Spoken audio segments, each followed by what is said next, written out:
গণতন্ত্র এসেছে প্রতিবেশী দেশ মিয়ানমারে, খুলে যাচ্ছে বিদেশি বিনিয়োগের দ্বার। প্রতিবেশী দেশটি হতে পারে বাংলাদেশি বিনিয়োগকারীদের ব্যবসার একটি নতুন ক্ষেত্র।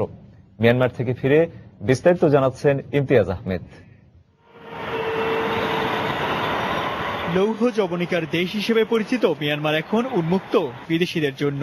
2011 সালের পর থেকে বিশ্বের বিভিন্ন উন্নত দেশের বিনিয়োগের লক্ষ্য হচ্ছে মিয়ানমার। গেল 5 বছরে চীন, ভারত ছাড়াও ইউরোপ ও যুক্তরাষ্ট্রের বড় বড় কোম্পানিগুলো আসছে প্রাকৃতিক খনিজ সম্পদে ভরপুর এই দেশটিতে। প্রতিবেশী হিসেবে বাংলাদেশের বিনিয়োগকারীদেরও যথেষ্ট আগ্রহ রয়েছে দেশটির প্রতি।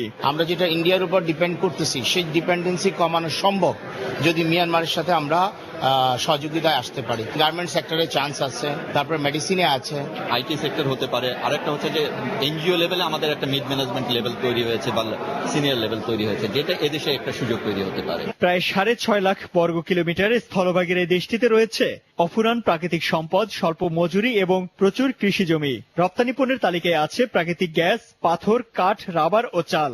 এছাড়া দেশটির টেলিকম, খনিজ সম্পদ ও টেক্সটাইল খাত হতে পারে বাংলাদেশি উদ্যোক্তাদের কাজের অন্যতম জায়গা।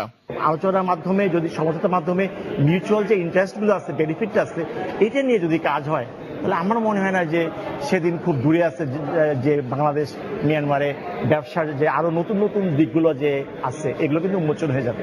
ভিসার একটা সমস্যা আছে, এইগুলো যদি আরো বেশি ফ্লেক্সিবল হয় তাহলে আরো লোক আসতে পারবে, তারা কাজ করতে পারবে। বাণিজ্য বাড়াতে দুদেশের কূটনৈতিক সম্পর্ক উন্নয়ন এবং বিভিন্ন অমীমাংসিত বিষয়ে সমঝোতায় আসতে এখনই সরকারি উদ্যোগ জরুরি বলে মত অর্থনীতিবিদদের। মিয়ানমার বাংলাদেশের জন্য একটি গুরুত্বপূর্ণ ভ্যালু চেইন বা সাপ্লাই চেইনের অংশ হতে পারে। সরকারের উচিত হবে এই নতুন সরকারের সাথে গণতান্ত্রিক যোগাযোগটি আরো বৃদ্ধি করা।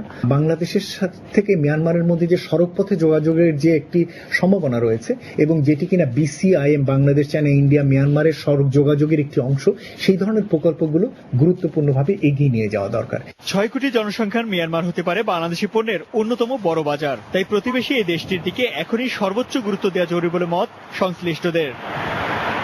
ইমতিয়াজ আহমেদ, সময় সংবাদ। এবারে দেশের বাইরের খবর। ভারতের কেরালায় মন্দিরে আগুনে পুড়ে শতাধিক মানুষের মৃত্যু হয়েছে। এ ঘটনায় দগ্ধ ও আহত হয়েছেন 350-এরও বেশি।